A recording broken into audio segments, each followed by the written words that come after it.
Hello bachcho, let's read the question first. Which of the following does not play a role in the genetic regulation of tryptophan synthesis in the bacterium E. coli, RNA polymerase, homeotic gene, repressor protein और operator?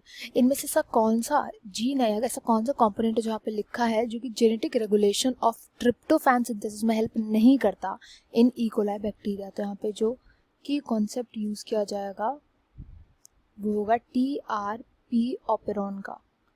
TRP operon बहुत ही easy concept है, बहुत ही अच्छा concept है। Operon होते हैं ऐसे set of jeans जो कि कंट्रोल करे जाते हैं बाय एन ऑपरेटर। इनको एक ऑपरेटर कंट्रोल करता है या फिर एक रेगुलेटर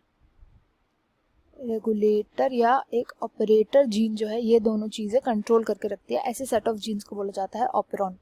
वेरएस TRP यहाँ पे स्टैंड करता है फॉर ट्रिप्टोफैन।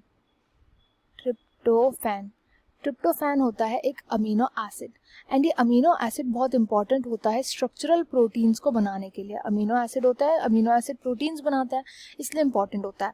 अब होता क्या है कि जब भी ट्रिप्टोफैन प्रेजेंट होता है एनवायरनमेंट में, अगर ये पहले से एनवायरनमेंट में प्रेजेंट है तो बैक्टीरिया इसको सिंथेसाइज नहीं करेगा, क्योंकि बैक्टीरिया को एनर्जी लगती है, बहुत सारे कंपोनेंट होते हैं जो यूज़ करे जाते हैं, इसलिए बैक्टीरिया इसको एनवायरनमेंट से लेता है, डायरेक्टली यूज़ कर लेता है प्रोटीन्स बनाने के लिए। वेयरएज अगर ये एनवायरनमेंट में अवेलेबल नहीं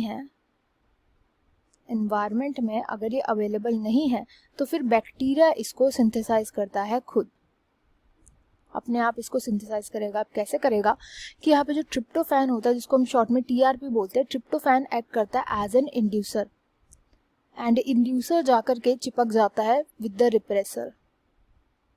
रिप्रेसर के साथ चिपका रहेगा, एंड रिप्रेसर जो होता है ये इंस्टेड बाउंड होता है विद द ऑपरेटर रीजन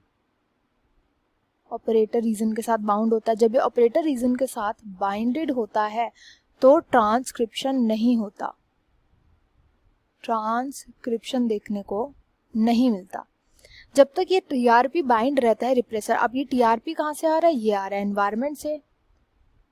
जब तक एनवायरनमेंट में अवेलेबल है तब तक ये TRP इंड्यूसर की तरह बाइंड रहेगा रिप्रेसर के साथ, एंड रिप्रेसर बाइंड रहेगा ऑपरेटर रीजन के साथ। ऑपरेटर रीजन के साथ बाइंड करते ही ट्रांसक्रिप्शन जो है रुक जाता है।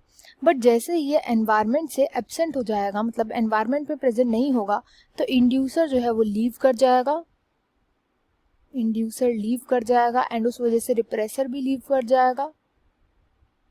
रिप्रेसर के हटते ही ये ऑपरेटर जो है वो एक्टिवेट हो जाएगा, एंड उस वजह से ट्रांसक्रिप्शन हो जाएगा। This leads to transcription, and उसके थ्रू बन जाएगा ट्रिप्टोफैन का सिंथेसिस स्टार्ट हो जाएगा। तो ऐसे करके ट्रिप्टोफैन के सिंथेसिस को कंट्रोल किया जाता है कि जब एनवायरनमेंट में पहले से प्रेजेंट होता है ट्रिप्टोफैन तो बैक्टीरिया उसको सिंथेसाइज नहीं करता, वेयरएज अगर वो एनवायरनमेंट में प्रेजेंट नहीं है तो बैक्टीरिया उसको सिंथेसाइज करता है खुद। अब यहाँ पे RNA पॉलीमरेज तो यूज़ किया जाता है, because RNA polymerase main enzyme होता है जो ट्रांसक्रिप्शन में यूज़ किया जाता है, तो इसलिए RNA पॉलीमरेज यूज़ किया जाता है। वेयरएज होम्योटिक जीन्स क्या होते हैं? होम्योटिक जीन्स ऐसे जीन्स होते हैं जिनके अंदर अगर म्यूटेशन आ गई तो म्यूटेशन की वजह से एनाटॉमी चेंज हो जाती है, एनाटॉमी ऑर्गेनिज्म की चेंज हो जाती है, बट इनका कोई लेना देना नहीं होता ट्रिप्टोफैन के सिंथेसिस से, इसलिए ये इस क्वेश्चन का राइट आंसर हो जाएगा।